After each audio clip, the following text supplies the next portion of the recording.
Before you get a word out, your eyes lock onto something gaining momentum in the distance, giving off a slight rumbling. Voda lets a out-confident grunt. Your people call them tsunamis on this planet. That's just a regular occurrence here. Interesting to see how you deal with this eyeing you up and down. Much help you are, you say, quickly. Voda jabs back. I am here by proxy. I can't interject here. Now feeling the impending doom of the wave looming, you start running as fast as you can in the opposite direction. He watches you go. Here's some advice.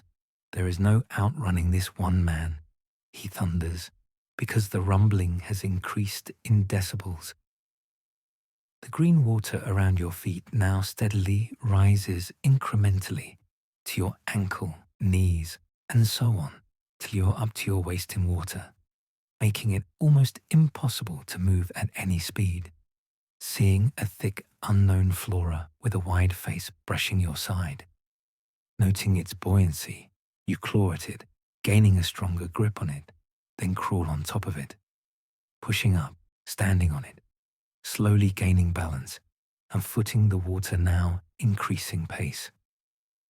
The last thing I want to do is surf a tsunami, knowing the whitewash will catch up and consume all in its crushing force, turning your head to see no such thing here, just a huge bulge of potential watery energy, giving you a sense of relief. But it is short-lived. The horizon in front of you forms the same tsunami you are on now. You're gaining incredible speed and momentum, and the forces at play make it feel apocalyptic.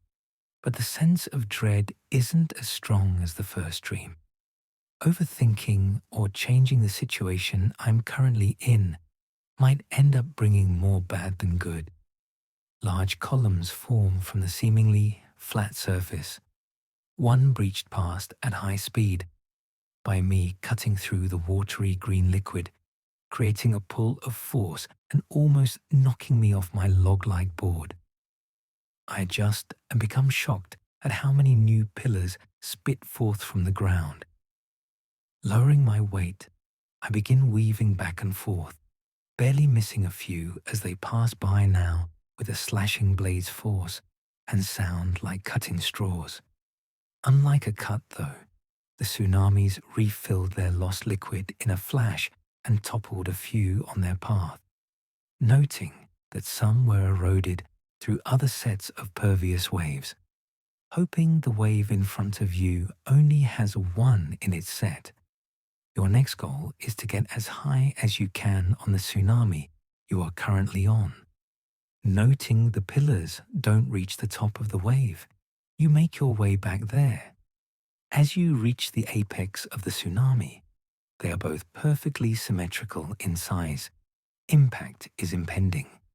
The speed is so forceful that the air tension almost rips you from the very thing you're standing on.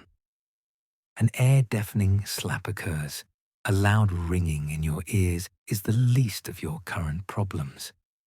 The combined power between the two tsunamis sends you skyward in a spinning frenzy, and your ride disappears from sight.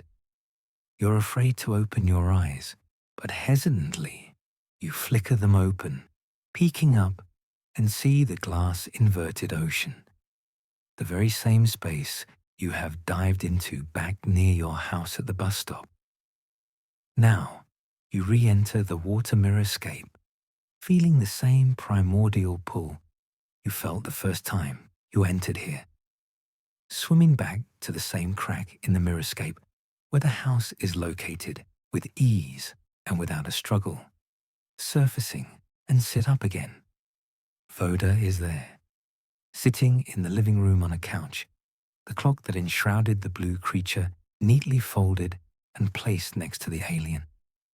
I circle around to face it. I ask a straightforward question. Are you a man? Scoffing, it answers well. Like seahorses from your planet, we are highly involved in protecting and looking after our young.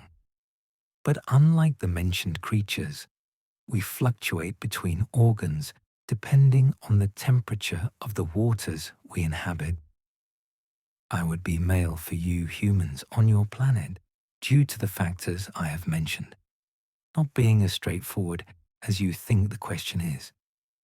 Water is something you must go with. Fighting it is impossible. Channeling its force harder still, he softly states. You start circling toward the couch and stand near enough to finally understand him and get a look at his full proportions. His face has no mouth and 4 sets of eyes, where his jawline and atop his head protrude several sets of barb-like teeth. The best material I could describe his skin is plated with regions of white connective tissue around the joints. Gills like on a fish. Opens around his limbs with metallic encrusted scratches that look like gems throughout the body. His clothing looks very lightweight and seems to move without much effort. Where his barbs persist from his body, stitching is applied at the base to hold the clothes in place. A blade locked to his back and chest with kelp-like bandaging of changing colors.